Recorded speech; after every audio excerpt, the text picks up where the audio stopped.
네, 마이리틀 뉴스데스크입니다. 자, 임경아 기자. 오늘 인터넷 방송에서 시청자들이 직접 뽑은 첫 번째 뉴스 볼까요? 제목이 일본의 한중 차별이네요. 네, 오늘 일본 교도통신 보도에 따르면요. 일본 미쓰비시 머티리얼이 중국의 강제징용 피해자들을 위한 기금을 설립할 계획이라고 합니다. 네, 미쓰비시는 아직까지 우리나라 징용 피해자들에 대해서는 보상을 할 수 없다 이런 입장인데 중국에 대해서는 참 다르네요.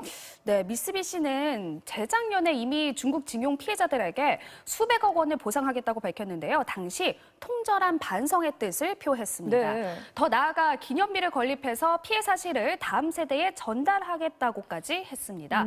이번에 설립하기로 한 기금으로는요. 소재가 확인되지 않은 피해자와 유족을 찾고 위령비 추도 사업도 할 계획이라고 합니다. 그렇군요. 우리 피해자들을 대할 때랑은 너무 달라서 같은 기업이 맞나 하는 생각까지 드네요. 네, 미쓰비시는 우리 피해자들에 대해서는 1965년 한일 청구권 협정으로 모든 개인 청구권이 소멸됐다 이런 입장입니다. 네. 자, 하지만 중국 정부 역시 1972년 일본과 국교를 정상화하면서 전쟁 배상 청구권을 포기한다 이렇게 밝혔거든요. 네. 그런데 중국 피해자들에 대해서는 보상하고 있다는 점에서 명백히 한국과 중국을 차별하고 있다고 볼 수밖에 없을 것 같습니다. 그렇네요. 자, 계속해서 시청자가 직접 뽑아주신 기사 이번에는요. 원장님은 의원님이네요. 네, 어린이집이나 유치원 원장 출신 지방의회 의원들이 이권을 챙겨온 정황이 속속 드러나고 있다는 소식입니다. 네. 대표적인 게 경기도 동두천시의회 사례인데요. 최근 관내 장애인 전문 어린이집에 통학버스 교체 명목으로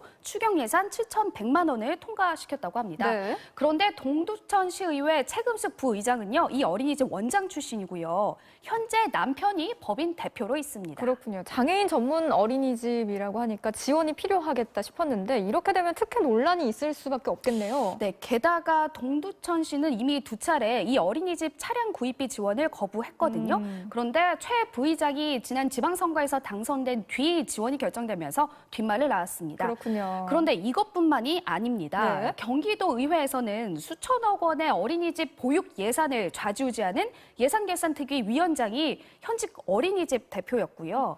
전북 도의회는 한 의원이 9년 동안 어린이집 대표를 겸직해 물의를 빚었는데 최근에 유치원 대표도 겸직하고 있었던 것으로 드러났습니다. 네. 부산 진구의회 역시 한 의원이 10년째 어린이집 대표를 맡아왔습니다. 우리나라는 지방의회 의원들에게 의정비가 지급이 되는데 이렇게 겸직이 가능한가요?